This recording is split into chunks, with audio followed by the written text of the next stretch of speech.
High school has been a pretty bumpy experience. These last 4 years, and I know that this isn't even reality, but we're all in our own high school bubble with a roof over our heads and not living on our own yet. Life for us hasn't even started, and we have the world to take on the next 4 years, and college, and for the rest of our lives. Being in high school, I've experienced many things. Some great, some sad, and some weird things. When I got to high school, I had a pretty swelled head and I thought I was on top just because I participated in football, basketball, and track. In ninth grade, it was such an easy year. I took school as a complete joke and all I cared about was being out on the football field running routes. I had a very good year in sports with all three. I thought I was just going to coast these 4 years, one of my most ignorant thoughts. The first day of 2 days going into my sophomore year, I jumped for a ball and I pulled a major muscle in my back. Just like that, I went from on my way to being on varsity to stuck on JV. I was sidelined for 10 weeks total. I had absolutely nothing to show for my sophomore year, but I was determined to bounce back. Now on to junior year, I start the year off really strong, but then I went on to tear my groin in 3 places. The worst part, I never even knew it happened and how it started, with one tear that led to 3. I kept thinking that it would go away until the Del Valle game. I was physically incapable of getting off the field to the locker room at halftime.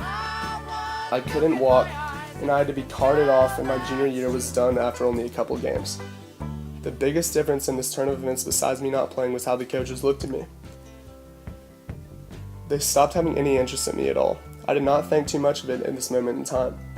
I then went on to have surgery. This past summer I spent 2 to 3 hours of rehab every single day for getting my groin better. Everything hurt. It hurt to yell, hurt to cough, and it even hurt to sneeze. I really did start to feel a little helpless, and I got really depressed because I was putting my life into getting this injury better, but it just simply was not at all. The end of summer rolled around and I was actually seeing some improvement for the first time. The coaches were all really excited to see me back on the field for the first time in almost a year. I was now back on the field, but I wanted to ease into it. Senior year was now on its way and they never really let me ease into it. I just got yelled at every single day for not going full speed, even though they knew I just had surgery. I had a sports hernia, which is a really hard injury to bounce back from, but they just didn't get it. They didn't get that I couldn't just go all out in a second. It didn't matter because the first day I went to get a ball thrown low to the ground and separated my AC joint. When that happened, the coaches completely gave up on me and had no faith in me to play at all. As soon as I got hurt that last time, it was my snapping point.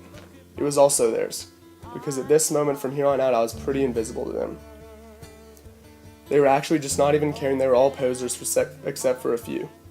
Only a handful of them actually cared about us and life off the football field.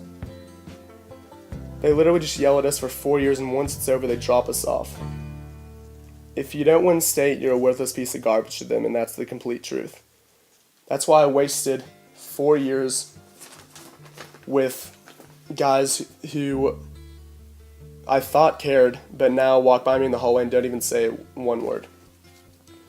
It took a while to forgive them and realize how much I have to look forward to. I still have all this anger and a bunch of problems because of the things I've gone through in high school, but I really do think I'm realizing that the only one I can continually count on is God. And on a separate note, I didn't do it for the coaches. I did it for the boys who I've known my whole life and who I love to death and I'd take a bullet for.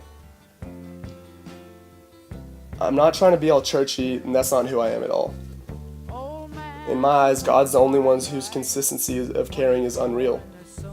I'm just going to let him do what he wants with my life and take it one step at a time and stop trying to do everything by myself for once in my life. It's time for me to make a change, and it needs to happen now, and I'm going to let him do what he wants.